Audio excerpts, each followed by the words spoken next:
students, today I am going to discuss with you a few more things about active and passive voice.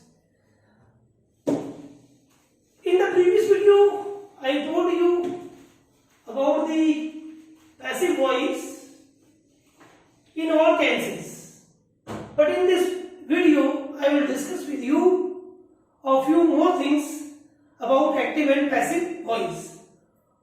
Or this video is useful for class 6th, 7th, 8th, 9th, 10th and 11th and for competitive exam also. So therefore please watch it very attentively and try to learn. So students, firstly I must tell you what is imperative sentence. Imperative sentence क्या होते हैं? Imperative sentences are those sentences in which an advice, an order or a request are being made. So these type of sentences in which an order, advice, request etc. are being made, so that is called imperative sentence.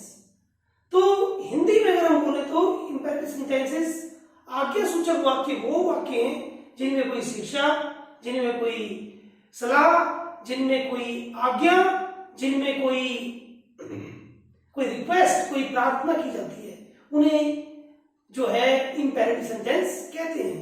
अच्छा, इसका formula क्या होगा? Let plus object plus B plus verb third form, इसका formula ये होगा. इसका example क्या है? जैसे कि एक्टिव वॉइस में जैसे कि लिखा हुआ है, एक्टिव वॉइस में लिखा हुआ है डू इट. पैसिव वॉइस देखिए, इसमें ऑब्जेक्ट के बाद देखो मैं अपने बताऊंगा आपको कि सब्जेक्ट क्या होता है. जिसके बारे में सेंटेंस में कोई बात की जाती है उसे सब्जेक्ट कहते हैं, ठीक है ना. जैसे कि आई एम रीडिंग, मैं पढ़ रहा हूं, तो आई सेंटेंस में किसके बारे में बात हो रही है? मेरे बारे में, आई है ना. यू आर प्लेइंग, आप खेल रहे हो, तो सब्जेक्ट कौन हुआ? सब्जेक्ट कौन है? यू. ओके, बिकॉज आपके बारे में बात की. राहुल इज स्टडीइंग, राहुल क्या पढ़ रहा है? राहुल इज स्टडीइंग, राहुल यहां पे सब्जेक्ट है क्योंकि वो उसके जरिए काम हो रहा है पढ़ने का. सेंटेंस में राहुल के बारे में बात हुई है. और वर्ब क्या होती है? Actions words are called verb, कि जिन शब्दों से किसी काम का होना या करने का मालूम पड़ता है उन्हें वर्ब्स कहते हैं. अब ऑब्जेक्ट क्या होते हैं? जिनके लिए हम काम करते हैं, जिस पर्पस के लिए, जिस ऑब्जेक्ट के लिए भी काम होता है उसे कहते हैं ऑब्जेक्ट. दैट मीन्स कि अगर मैं कहूं कि डू इट, जैसे कि मैंने लिखा है, तो इसमें डू जो है वो वर्ब है. इंपेरेटिव सेंटेंस अक्सर often start with the verb first form, ये वर्ब की फर्स्ट फॉर्म से स्टार्ट होते हैं. इसमें वर्ब ये है, ऑब्जेक्ट ये है, क्योंकि राइट द लेटर, भाई राइट वर्ब किसके लिए किया गया है? लेटर के लिए. लेटर क्या है? ऑब्जेक्ट है, ठीक है. तो ये यहां पर मैं आपको बता चुका हूं और मैं प्रीवियस वीडियोस में देख लीजिएगा, उसमें मैंने ये सब चीजें क्लैरिफाई कर रखी है. अच्छा, ये जो इंपेरेटिव सेंटेंस है, जैसे कि तो ये डू इट, तो इसमें क्या हो जाएगा? पहले आप लेट को लाएंगे, लेट, ये ऑब्जेक्ट लाएंगे आप, ऑब्जेक्ट क्या है इसमें? इट. आपके पास जो आता है वो ऑब्जेक्ट होता है. लेट इट, ये क्या है? Be, let it be. और ये क्या है, verb form do, did, done. Okay, तो इस तरीके से ये हो गया। अब नाउ नेक्स्ट है active voice. Open the window, open the window, window. अब पैसिव वॉइस में क्या हो जाएगा, देखिए ओपन द विंडो क्या है, ये एक इंपेरेटिव सेंटेंस है और इसमें ये वर्ब है और ये ऑब्जेक्ट है, तो इसमें हो जाएगा let the window be open. खिड़की खोल दो, खिड़की खोल दी जाए। डू इट, इसे करो। लेट इट बी डन, इसे किया जाए। ठीक है, let the window be open. तो प्यारे बच्चों, मैं आपको बता दूं कि ये ग्रामर बहुत इजी है इंग्लिश की और इसे सीखना बड़ा आसान है। बस थोड़ा सा चीजें दिमाग में याद करनी पड़ती हैं, बाकी ये खुद ब खुद हमें आ जाती हैं चीजें। कोई बहुत बड़ी बुकें पढ़ने की जरूरत नहीं पड़ती है, वो अल्टीमेटली वो हम लर्न कर लेते हैं, अंडरस्टैंड कर लेते हैं। तो इसलिए वो एग्जाम्पल भी अपने आप याद रहते हैं, कोई बहुत बड़ी चीज नहीं है ये और बहुत आसानी से आ जाएगी। आप ये कंपटीशन की तैयारी कर रहे हो या फिर क्लास 11th में है या अदर जूनियर क्लास में 6, 7, 8 और 9th में है, तो 10th में है, तो आपके लिए बहुत यूजफुल है। और मैं आपको ये बता दूं कि हम जो सेंटेंसेस बनाते हैं ना, उसमें भी बहुत इंपॉर्टेंट है।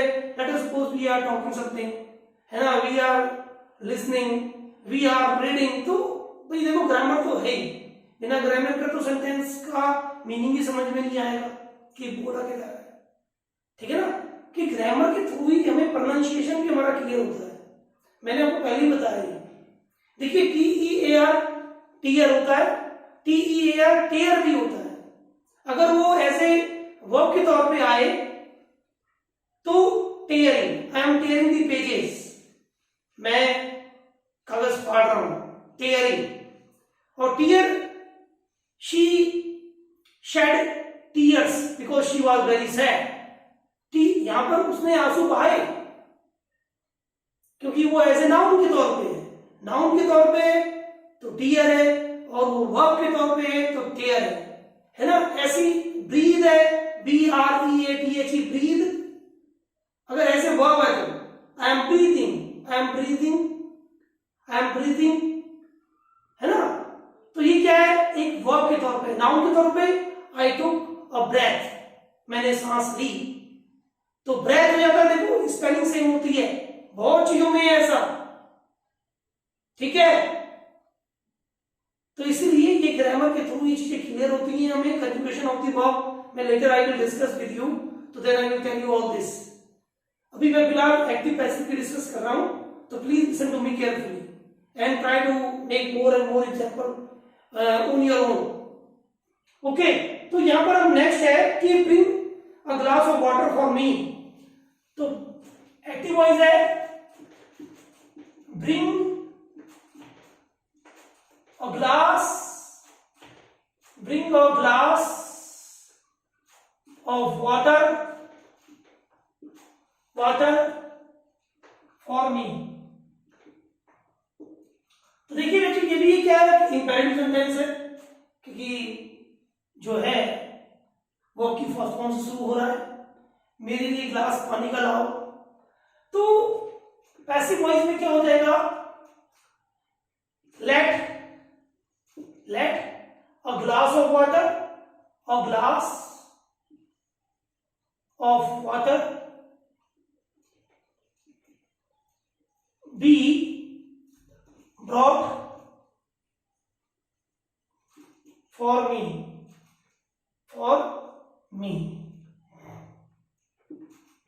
तो ये ना, ये एग्जाम्पल हो गया। इसी प्रकार से अगर एक्टिव वॉइस में बोला जाए, open the door, open the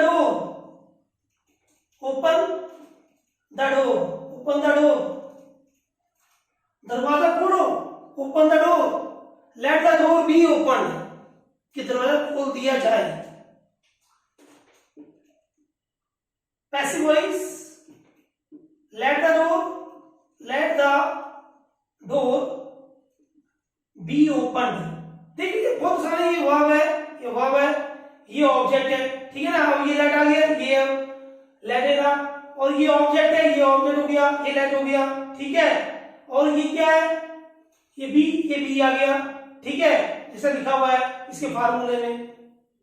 let the door be open, OPENED open, ठीक है, ये वर्ब था वही जैसे ये लिखा, बस सब में यही है।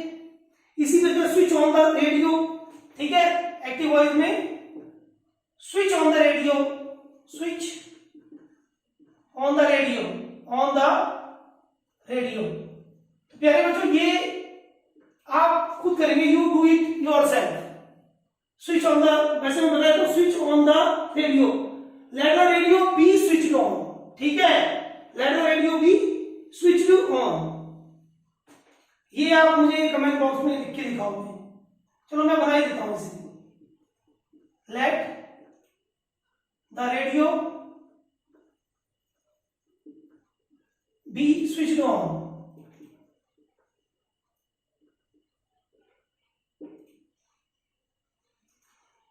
Don't plug the flowers,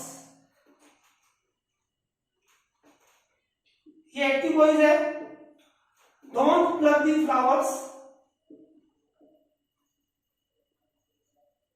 plug the flowers, don't plug the flowers, you should make it yourself and write it in the comment box, it is homework for you. Okay, बहुत इजी है ये, वैसे कुछ भी नहीं है। Let the flowers not be plugged, ठीक है, ये आप लिख के दीजिएगा मुझे कमेंट बॉक्स में, देखूंगा। Active voice. नेक्स्ट है inform the police about the accident, inform the police of the accident, inform the police, inform the police of the accident.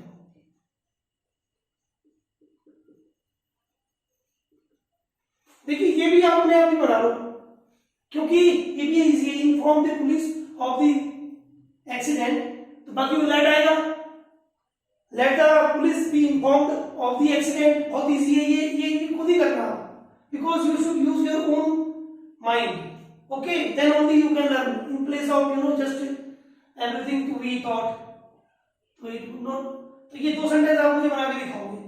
अब मैं थर्ड बना रहा हूं, give the order,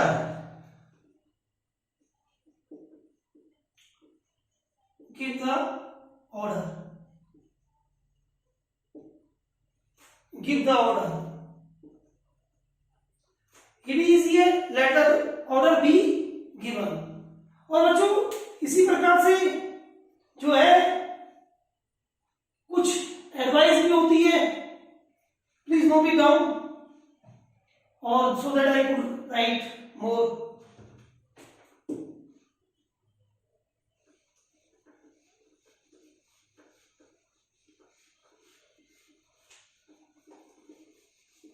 ये जो है आपको समझ में आ चुके हैं।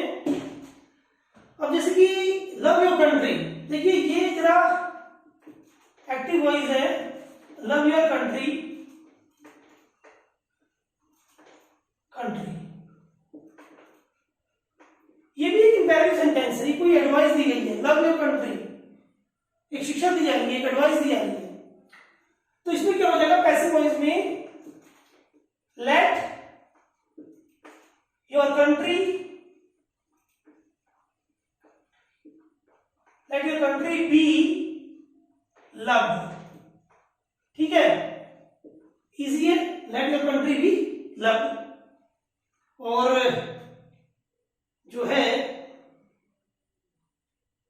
इसको आप जो है ऐसे भी बना सकते हो कि ऐसे भी बना सकते हो इसे, कि your country should be loved, your country should be loved, ये ज्यादा बेहतर रहेगा। योर कंट्री शुड बी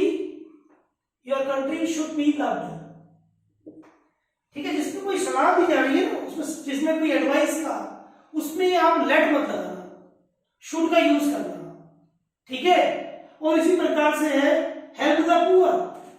देखिए ये क्या है, एक सलाह दी जा रही है, help the poor, help the poor, help the poor.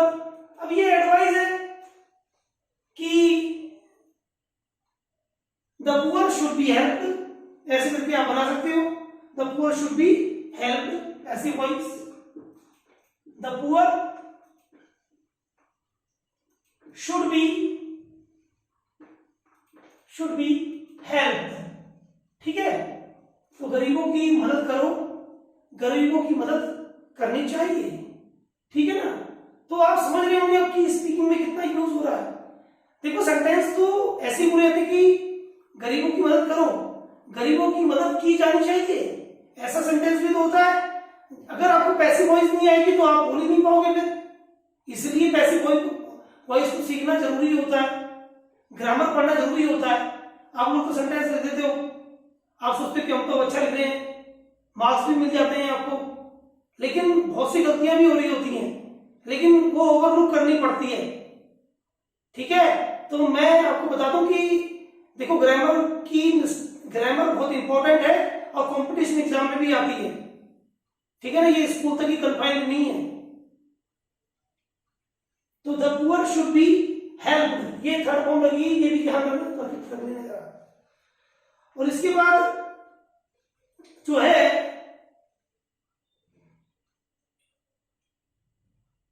Kindly post the letter, देखो ये भी एक एक्टिव वॉइस है, काइंडली पोस्ट द लेटर। अब इस सेंटेंस में क्या है, इस सेंटेंस में एक रिक्वेस्ट है। अब रिक्वेस्ट को कैसे करोगे, इसको इसकी तरह नहीं करोगे या लेट की तरह नहीं करोगे, इसके लिए करोगे आप कि यू आर रिक्वेस्टेड, क्या करोगे, three passive voice, you are requested to post the letter, ठीक है। तो ये आपने देखा कि काइंडली पोस्ट द लेटर,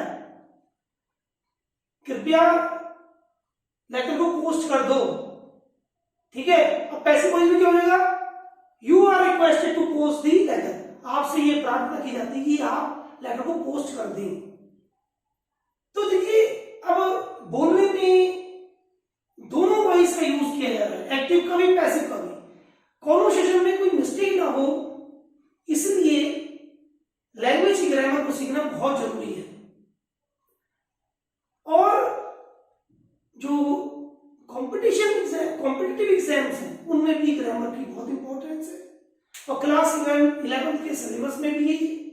तो मुझे उम्मीद है कि क्लास 11 के स्टूडेंट्स खास तौर पे इन पे ध्यान देंगे, और ऐसे कोई 15 sentences you should make on your own, और देन आई विल सी कि how much you are learning, how much you are learning.